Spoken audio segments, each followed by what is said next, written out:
और बड़ी खबर, लोकसभा में वंदे मातरम बिल पास। विपक्ष के हंगामे के बीच वंदे मातरम बिल पास हो चुका है। लोकसभा की कार्यवाही कल तक के लिए स्थगित हो चुकी है। ये बड़ी खबर है। देखिए, राज्यसभा में वंदे मातरम बिल पास हो गया था। 3 साल के कानूनी सजा इस प्रकरण को लेकर वंदे मातरम का अगर अपमान किया गया, लेकिन अब लोकसभा में भी वंदे मातरम बिल पास हो चुका है। विपक्ष का हंगामा जो है वो लगातार इसी बीच जारी है और लोकसभा की कार्यवाही इसी बीच हंगामे के चलते कल तक के लिए स्थगित की गई है। यानी कि बड़ी खबर है, लोकसभा में वंदे मातरम बिल पास हो चुका है। अब राष्ट्रगान जनगण मन के तरह ही सम्मान देना होगा और किसी भी तौर पर अनादर वंदे मातरम का नहीं किया जा सकेगा। हालांकि विपक्ष लगातार इस चीज को लेकर हंगामा कर रहा था। विपक्ष लगातार इस बात को कह रहा था कि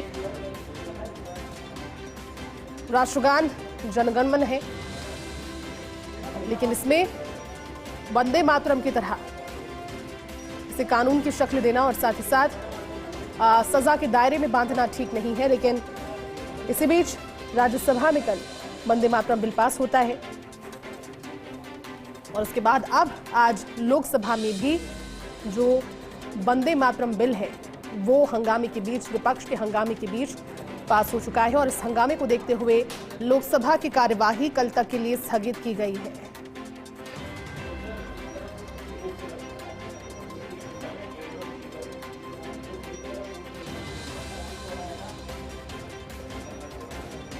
तो लोकसभा में वंदे मातरम बिल पास हो चुका है। लोकसभा की कार्यवाही को कल तक के लिए स्थगित किया गया है। बिल पास हो चुका है, यानी कि अब देखिए, राष्ट्रगान की तरह राष्ट्रीय गीत वंदे मातरम भी, जिसका इतिहास बहुत स्वर्णिम है। देश की आज़ादी के समय वंदे मातरम का जो नारा था, वंदे मातरम गाकर, इस नारे को बुलंद करके आज़ादी के लिए जो स्वतंत्रता सेनानी लगातार लड़ाई कर रहे थे, उन्होंने वंदे मातरम की आवाज़ से अपनी आवाज़ को बुलंद किया और इसी में वंदे मातरम को सम्मान दिया जाए, वंदे मातरम का अनादर किसी भी सूरत में ना हो, इसे लेकर के बाकायदा राज्यसभा में कल जो बिल पास हुआ था, उसके बाद अब क्रमशः लोकसभा में भी वंदे मातरम बिल पास हो चुका है और इसी बीच हंगामे के चलते कार्यवाही लोकसभा की कल तक के लिए स्थगित हो गई है।